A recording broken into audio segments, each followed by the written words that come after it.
you feel like you're having deja vu, don't worry. You are. We have been in Emprise du Lion, fighting another dragon, but as I mentioned in my other videos, there was two of these bad boys flying in the air, and sure enough, there are two of them here in this region. It might be a little odd because we've only seen one so far in each region from all my other videos, but changes up the pace. At least you don't have to fight them at the same time.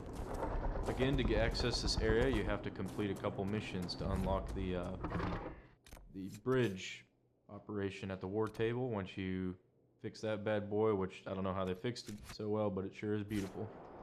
You can run across to the next area. It'll be this time it's kind of underneath a coliseum, so to speak. You'll come around the edge of a coliseum, keep walking down further on the left-hand side if you're facing it from the front, and you'll see a bunch of dead bodies and all kinds of hints that a dragon's there. And sure enough, when you walk through that cave, you'll see him sleeping like the other dragon was. So here it is, the Highland Ravager, a level 23 high dragon. So already we know it's going to be a tough fight. I mean, all dragons are typically tough, but especially this one. Now he's sleeping once again because from the lore of this area, it's been very dormant, controlled by hostile forces for a long time, so the High Dragon really doesn't have much to worry about. As you can see by the front of his cage, he's the top of the food chain, if you couldn't tell by his size or anything else. But by looking at his stats so far, we can tell huge amount of health, obviously since he's level 23. A 72 armor rating, he's going to be hard to take down. He's also, based on his level and his health, he's going to be throwing up guard a lot, which most high-level dragons do, as we've already established. He has a cold vulnerability, so unlike the other dragon in this region, which was a cold dragon, this one is a fire dragon, the opposite, which, crazy, you might think they'd get in fights just because they're opposites, so on and so forth, but, you know, it adds a unique characteristic to the fact there's two dragons in this area. As usual, immunity to all disabling effects, immunity to slow, perceptive, it can see your little invisible ninjas, whatever you want to call them. So just be careful, keep that in mind. Don't waste mana on a spell to slow or waste it going cloak or something to get away from him.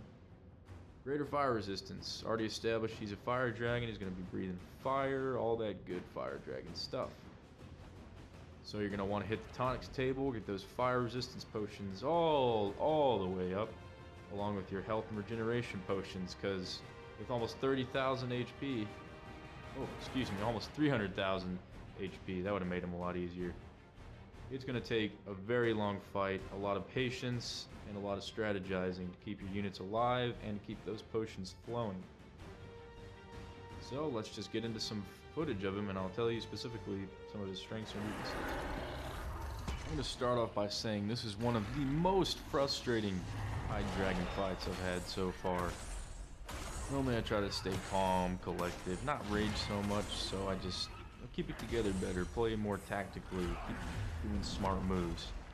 But holy hell, this dragon is something else. Now, he does the basic dragon moves, you know, wide area of attack damage pretty much for every attack move he has, his arms, his legs. He breathes fire, all that good stuff, shoots fireballs at a range, flaps his wings, throwing a tantrum, sucking you in. All those. But on top of that, normally when a high-level dragon throws up armor, it does it every now and then. This dragon threw up armor almost 12 times during the battle. There was some footage I had before this one where I almost beat him, and I was so happy. My first try, about to finally cut him down, had maybe 1/16 of his health bar left. It's about 10,000 health points. And he just kept spamming armor after, well, excuse me, guard, whatever, same difference. And then he just wrecked me. And on top of the guard spamming, he spams dragonlings too. When they do that shout where they stun you and call in dragonlings, he brings in 3 every time. And it's such a small area, it's hard to just maneuver where you can take them out from a distance without getting hit by the big dragon at the same time. No, not in this case. You're going to get hit by everything. So again, I stress, bring mages with barrier, melee units with guard. Otherwise, you're going to have to figure something crazy out or just play way more tactically than I do. But on top of all that, I know, there's even more. Surprise, surprise. With all the bodies and the loot options and all the physics going on and the effects with all the dragging and the dragon and all of your abilities, your frame rate is going to plummet. You might get lucky, it might not happen, I might have just had some crazy issue going on, but every time I fought this dragon, I was having frame rate issues towards the end where he just kept spamming all kinds of crap. So you're dealing with all that, trying to play a game at like 10 frames per second, so hopefully they update that or you just don't run into that problem. Maybe it's something weird for me. Just keep that in mind, so you have to be quick on your feet, reacting, all that good stuff. I mean, this is all just the basic strategies of moving away from his area of effect attacks, or dodging fire, or just being close in general. That's kind of hard with this dragon, because along with all those other things, it also is very agile, I noticed. For most dragons, they'll jump around, kind of try to evade you. I think they made up for the fact this dragon couldn't fly away being underground, where they made him do a lot of hops, or leaps, or side jumps. They're going to be chasing them down a lot with those melee units, and even with your mages, I mean, you want to stay typically close so you can dodge fire effectively, or if he starts flapping his wings, get underneath him to save yourself some damage. But it's an interesting fight. I mean, I like what they did personally. It's kind of changed up the mix of all these wide open areas fighting a dragon. You got this huge dragon in a cave trying to maneuver safely, and when you can't really get away from him, so it's an interesting fight. It's frustrating at the same time, but try not to look at it that way. Try to look at it with the mindset that, oh, I can just keep, it's different. It changes the pace. Just think of it that way. I know it's hard to do. I'm a huge rager myself. Like I said, I try to keep calm, but this dragon, oh man. Along with all my other usual tips, I recommend bringing like a stress ball or something to throw at the wall so you don't end up breaking a controller or something, because you're in for quite a fight. But one most rewarding thing about this is the loot.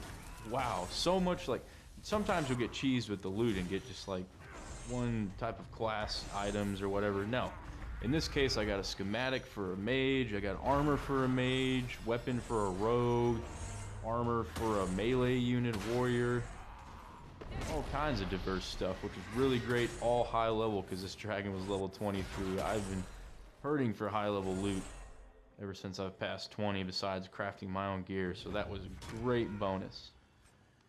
But I hope this footage kind of showed you what you're in for with all the different... This dragon does everything pretty much besides fly away, so that's the one benefit, I guess. But I hope it helped. It's pretty easy to find. He's right near the other dragon. Like I said, you don't got to fight them both at the same time, so that's a huge plus. But thanks for watching, guys. Hit that like and subscribe button if it helped. Throw some comments in there of what you want to see, or maybe what I might have missed. I appreciate any input or feedback from you guys. Take it easy.